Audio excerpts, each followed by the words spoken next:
Hello friends, welcome back to my channel.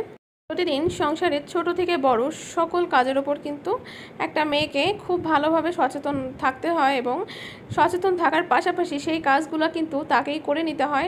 আর এই সকল কাজগুলো যদি আমরা একটু বুদ্ধি খাটিয়ে কিছু ট্রিক্স মেনটেন করে করি তাহলে কিন্তু কাজটা অনেক বেশি ফ্রেশ হবে এবং সাথে সাথে সহজও কিন্তু হয়ে যাবে।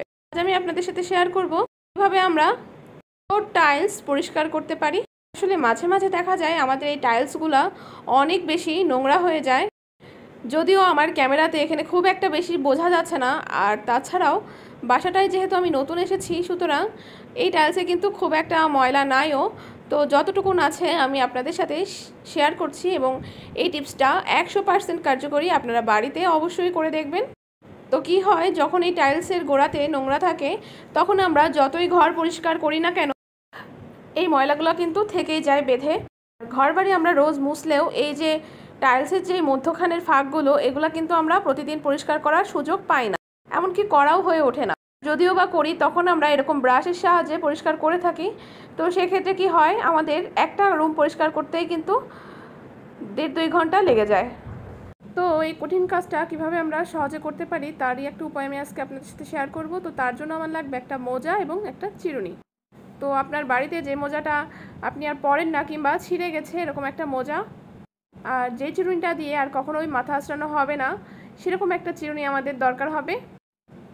আর এরকম জিনিস বাসাতে থাকলে কখনোই কিন্তু ফেলে দেবেন না, কারণ এই সকল টুকরো টুকরো জিনিস দিয়েও কিন্তু আমাদের অনেক রকমের কাজ হাসিল হয়ে যায়। তো এখন আমি চিরুনিটাকে মোজার মধ্যে পরিয়ে নেব আর তারপর এখানে একটা গিট লাগিয়ে নেব, চাইলে বেঁধেও নিতে পারেন। তো রেডি হয়ে গেল আমাদের টাইলস পরিষ্কার করার হাতিয়ার। আর এখন লাগবে হারপিক। তো এখন আমি এই হারপিকটা টাইলসের দাগের উপর দিয়ে দিচ্ছি, যেখানে যেখানে নোংরা সেখানে সেখানে এটা দিয়ে নিতে হবে এবং তারপর এই যে চিরুনিটা ঠিক নিচের অংশটা দিয়ে টাইলসের উপরে ঘষতে হবে। খুবই অল্প টাইমে কিন্তু এই কাজটা হয়ে যাবে। খেয়াল রাখতে হবে চিরুনির যে অংশে দাঁতগুলো আছে সেই দিক দিয়ে কিন্তু কাজটা করতে হবে। তো দেখবেন কত সহজে এই মোজা আর চিরুনির দ্বারা আপনার টাইলসের নোংরাগুলো উঠে আসে। যত বড়ই বাসা হোক না কেন, আপনার পুরো বাসার টাইলস পরিষ্কার করতে কিন্তু মাত্র 1 ঘন্টা থেকে আধা ঘন্টা লাগবে। আর সব থেকে বড় কথা, এখানে কিন্তু কোনো রকমের কোনো প্রেশার দেওয়া লাগবে না। একেবারেই কষ্ট ছাড়া আপনারা খুব সহজে মাত্র 2টি উপকরণ দিয়ে, তাও ফেলে দেওয়া উপকরণ দিয়ে খুব সহজেই আপনার পুরো বাড়ি ঝকঝকা চকচকা করতে পারেন। তো এভাবে করে অবশ্যই বাসায় একবার হলেও ট্রাই করবেন। আর এই হারপিকটা কিন্তু আমার আলাদা করে সাইডে রেখে দেওয়া, বাথরুমের হারপিক আর আমার কাজের হারপিক কিন্তু আলাদা। তো যাই হোক, ঘর পরিষ্কার করার জন্য আপনারা এই ট্রিক্সগুলো ফলো করবেন, আশা করছি অনেক বেশি ভালো ফলাফল পাবেন। আপনার প্রতিবেশী আপনাকে জিজ্ঞাসা করতে বাধ্য হবে যে এত সুন্দর উপায় আপনি কোথা থেকে পেলেন। তো এরপর আমি একটা ভেজা কাপড় দিয়ে ভালোভাবে এটাকে ক্লিন করে নিচ্ছি। তো দেখুন, আপনারা কিন্তু তফাৎ বুঝতে পারছেন, ও পাশের যে দাগটা সেটা কিন্তু আমি পরিষ্কার করেছি আর এই পাশের যে দাগটা সেটা কিন্তু আমি পরিষ্কার করি নাই। তো আপনারা এখান থেকে কিন্তু বুঝতে পারছেন যে কতটা ডিফারেন্স। এই পাশের দাগটা কিন্তু একটু কালো কালো লাগছে আর ওই দিককার দাগটা কিন্তু অনেক বেশি পরিষ্কার পরিচ্ছন্ন।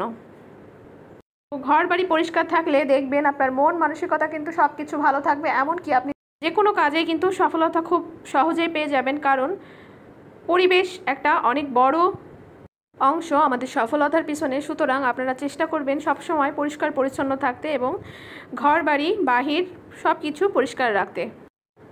মনের দাগ পরিষ্কার না হলেও ঘরের দাগ কিন্তু খুব সহজেই এই হারপিকের দ্বারা উঠে যাবে এবং এই চিরুনি মোজার দ্বারা খুব সহজেই পরিষ্কার করে নিতে পারবেন। তো আশা করছি আজকের ভিডিওটা অনেক উপকারে আসবে আপনাদের। আর ভালো লাগলে লাইক দিতে কিন্তু ভুলবেন না, আপনার একটা লাইক আমাকে সামনে এগিয়ে যেতে অনেক বেশি হেল্প করে।